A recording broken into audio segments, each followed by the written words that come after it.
అశ్వ సంవత్సరంలో కైలాస యాత్ర Sri Gayatri tours and travels 8977349696.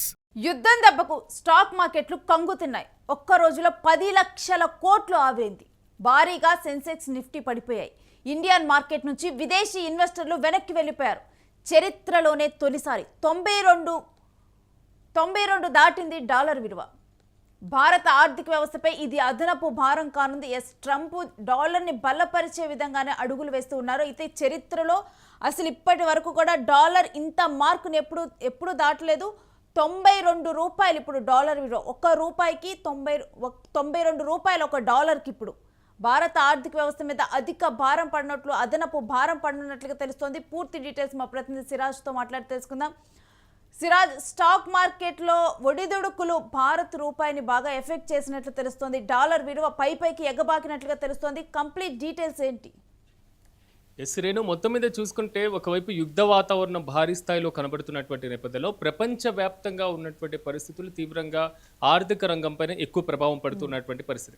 ప్రధానంగా స్టాక్ మార్కెట్లు మాత్రం భారీగా నష్టాలను మూటకట్టుకున్నాయి. గతంలో ఎప్పుడూ లేని విధంగా, హిస్టరీలో లేని విధంగా 10 లక్షల కోట్ల వరకు కూడా ఆవిరైపోతున్నటువంటి పరిస్థితి ఈ రోజు ఉన్నటువంటి. ప్రధానంగా సెన్సెక్స్ చూసుకుంటే 1100 నుంచి 1200, అదేవిధంగా నిఫ్టీ చూస్తే 250 నుంచి 300 రూపాయల వరకు భారీ స్థాయిలో కూడా నష్టాలు, పాయింట్స్ వరకు కూడా నష్టాన్ని చవి చూసినటువంటి పరిస్థితి.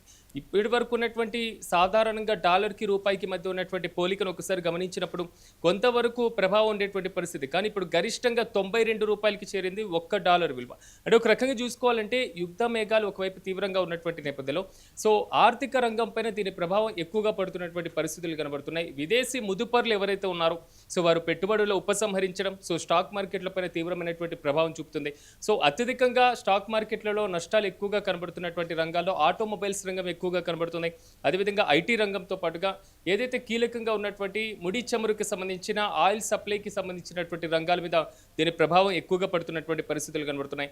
ఎందుకంటే ఎగుమతులు దిగుమతుల మధ్య ఉన్నటువంటి సారూప్యతలో చాలా వ్యత్యాసం ఎక్కువగా కనబడుతుంది. అంటే దిగుమతుల పరంపర అనేది చాలా తక్కువగా ఉండడం. మన దేశంలో పెట్టేటువంటి విదేశీ ముదుపర్లు, అంటే విదేశీ సంస్థాగత పెట్టుబడులు అంటూ ఉంటాం, FII అని, అయితే ఫారెన్ ఇన్స్టిట్యూషనల్ ఇన్వెస్ట్మెంట్స్ అంటూ ఉంటారు. స్టాక్ మార్కెట్లో మీరు ఎప్పుడు పెట్టుబడులు పెడతారు, ఎప్పుడు ఉపసంహరిస్తారు తెలియనటువంటి పరిస్థితి వస్తుంది. అందుకే ఆర్థిక నిపుణులు కూడా వీరిని ప్రత్యేకంగా సీతాకోక చిలుకతో పోలుస్తూ ఉంటారు, బటర్ఫ్లై ఇన్వెస్ట్మెంట్స్తో అంటూ ఉంటారు. ఎందుకంటే పెట్టుబడులు పెట్టేటువంటిది లేదా ఆ పెట్టుబడులు ఉపసంహరించేటువంటి వ్యత్యాసం చాలా తక్కువగా ఉంటూ ఉంటుంది. సాధారణంగా మీరు పెట్టేటువంటి పెట్టుబడులు పరిమితమైనటువంటి అంచనాలకి భిన్నంగా కనిపిస్తూ ఉంటాయి. ఎందుకంటే ఆర్థిక ఒరిదొడుకులు ఉన్నటువంటి నేపథ్యం, లేదా ఎగుమతులు దిగుమతులకు మధ్య ఉన్నటువంటి ఏదైతే ప్రతిష్టంభన, లేదా ఇలాంటి యుద్ధ వాతావరణం సమయాల్లో వీరు పెట్టుబడులను వెంటనే ఉపసంహరిస్తూ ఉంటారు. ఎక్కడ ఇన్వెస్ట్మెంట్స్కి సంబంధించినటువంటి దాంట్లో లాభాలు సరిగ్గా రావు, ఆ టైంలో వెంటనే వారు పెట్టినటువంటి పెట్టుబడులను ఉపసంహరించుకోవడం వల్ల ఆర్థిక రంగం పైన పెను ప్రభావం పడుతూ ఉంటుంది. ఈ నేపథ్యంలోనే స్టాక్ మార్కెట్లలో ఈ రోజు మాత్రం భారీ నష్టాలతోనే మూటగట్టుకున్నాయి. మరి వచ్చేటువంటి ఏదైతే ముడి చమురుకు సంబంధించినటువంటి దిగుమతుల ప్రభావం ప్రపంచ దేశాల మీదుగా ఎక్కువగా ఉంటుంది కాబట్టి స్టాక్ మార్కెట్ల పైన దీని ప్రభావం మరీ ఎక్కువగా కనబడుతుంది. ఇక రెండో విషయానికి వెళ్తే రూపాయి యొక్క విలువ భారీగా పతనమవుతున్నటువంటి సిచ్యువేషన్ ఇప్పుడు ఉన్నటువంటి నేపథ్యంలో ఒక డాలర్ 92 రూపాయల వరకు గరిష్టంగా పలుకుతున్నటువంటి పరిస్థితి. గతంలో మనం చూసాం డాలర్ విలువకి మరి ముఖ్యంగా రూపాయికి ఉన్నటువంటి పోలిక, కానీ ఈసారి భారీగా వ్యత్యాసాలు కూడా కనబడుతున్నాయి. ఏదైతే అమెరికాలో ఉన్నటువంటి ప్రధానమైనటువంటి ఆర్థిక మార్కెట్లలో సంబంధించినటువంటి అంశాలు కనబడి భారత్కి అమెరికాకి మధ్య ఉన్నటువంటి ఏదైతే కరెన్సీకి సంబంధించినటువంటి విలువ ఈ విధంగా పడిపోవడం కూడా భారతదేశంలో ఆర్థిక రంగం పైన పెను ప్రభావం పడేటువంటి అవకాశాలు. అయితే మొత్తానికి రీజన్ ప్రజెంట్ కనబడుతున్నటువంటి ఏదైతే యుద్ధ మేఘాలు, ఒకవైపు ఈ యుద్ధ మేఘాలు అధికంగా ఉన్నటువంటి నేపథ్యం కానివ్వండి, ఏదైతే హార్మూజ్ జలసంధిని క్లోజ్ చేసినటువంటి పరిస్థితులు కానివ్వండి, ఈ మొత్తం కూడా ఎగుమతులు దిగుమతులపైన ఎక్కువ ప్రభావం చూపుతున్నటువంటి పరిస్థితి కనబడుతున్నాయి. స్టాక్ మార్కెట్లలో పెట్టుబడి పెట్టేటువంటి వారికి ఒక శాశ్వతమైనటువంటి భద్రత ఉండదు కాబట్టి ఆటోమేటిక్గా వాళ్ళు కూడా పెట్టుబడుల ఉపసంహరణ వైపు మొగ్గు చూపుతూ ఉంటారు. ఈ ఉపసంహరణ వైపు మొగ్గు చూపేటువంటి పరిస్థితుల్లోనే ఇలాంటి ఆర్థిక ఒరిదొడుకుల మీద లోనవ్వడం జరుగుతూ ఉంటుంది. ఎట్ ద సేమ్ టైం ఇప్పుడు రూపాయి యొక్క విలువని కూడా భారీగా తరిగిపోవడానికి కూడా రీజన్స్ చాలానే కనబడుతున్నాయి. గతంతో పోలిస్తే మనం డాలర్కి రూపాయికి మధ్య సారూప్యత చాలా తక్కువగానే ఉండేటువంటి పరిస్థితి ఉండేది. కానీ ఇప్పుడు ఈ మధ్య కాలంలో అయితే ఆల్మోస్ట్ 90 రూపాయల పైచీలకి ఇప్పుడు 92 రూపాయలు, 100 రూపాయల వరకు వెళ్ళినా ఆశ్చర్యపోవాల్సినటువంటి అవసరం లేనంతగా మారిపోతుంది పరిస్థితి.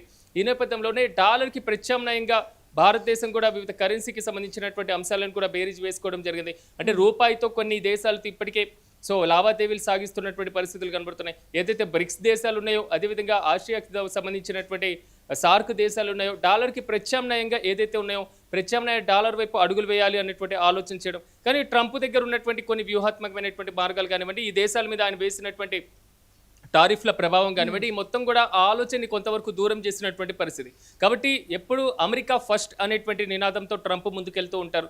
సో అమెరికా ఫస్ట్ అనేటువంటి నినాదంతోనే ఆయన అధికారంలోకి వచ్చినటువంటి పరిస్థితి. కాబట్టి ప్రపంచవ్యాప్తంగా డాలర్ యొక్క గుత్తాధిపత్యం విపరీతంగా పెరిగిపోవాలి అనేటువంటి విధానాలతోనే ఆయన ముందుకు వెళ్తూ ఉంటారు. సో కాబట్టి ఇలాంటి ప్రభావం కూడా చాలా ఎక్కువగా సహా మిగిలిన దేశాలకు కూడా డాలర్ విలువ పెరగటం అనేది కూడా డెఫినెట్ గా కూడా వాళ్ళకు కూడా ఆర్థికంగా కుదేలానే చూడాలా.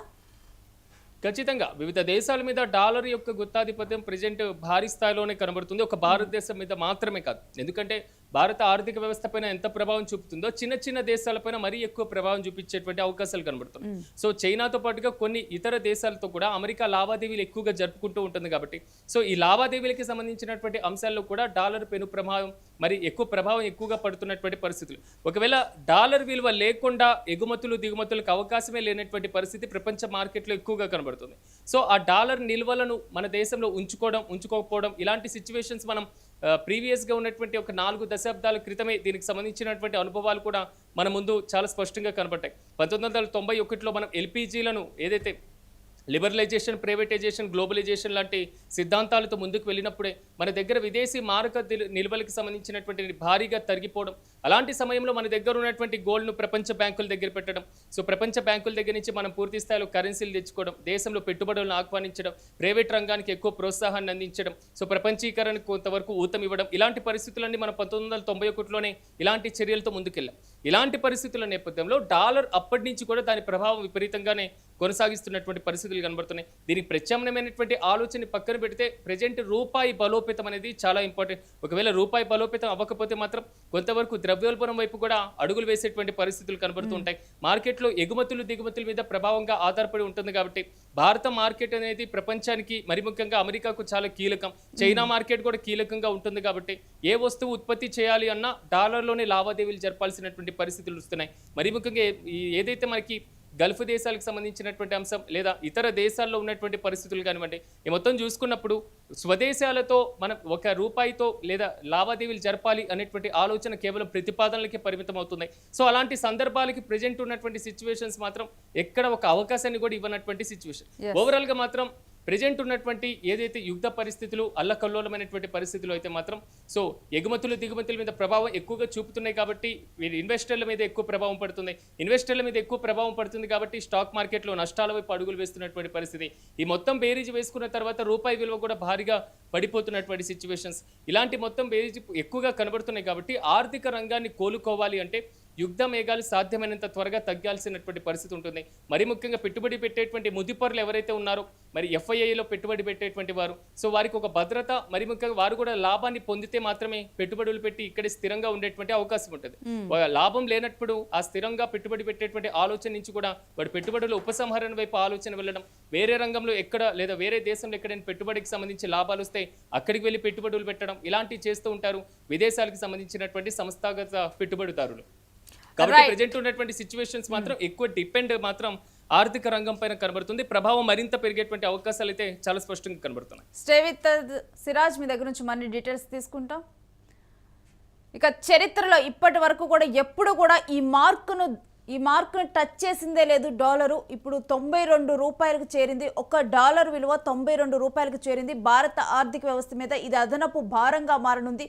ఈ యుద్ధ మేఘాలు ఇలానే కొనసాగితే గనక డాలర్ విలువ మరింత ఎగబాకుతుంది. ₹100 వరకు చేరే అవకాశం ఉందని నిపుణులు అంచనా వేస్తున్నారు. తొందరగా కూడా యుద్ధం ఆగితే తప్పితే భారత్ ఆర్థిక వ్యవస్థ కొంత కోలుకునే పరిస్థితి అయితే ఉండదంటూ కూడా చెప్తూ ఉన్నారు. చూడాలి మరి ఇంకా కూడా డాలర్ పైకి ఇదే ఎగబాకుతుందా, భారత్ ఏ విధమైనటువంటి నిర్ణయాలు తీసుకొని రూపాయి పతనం కాకుండా కాపాడుతుందనేది.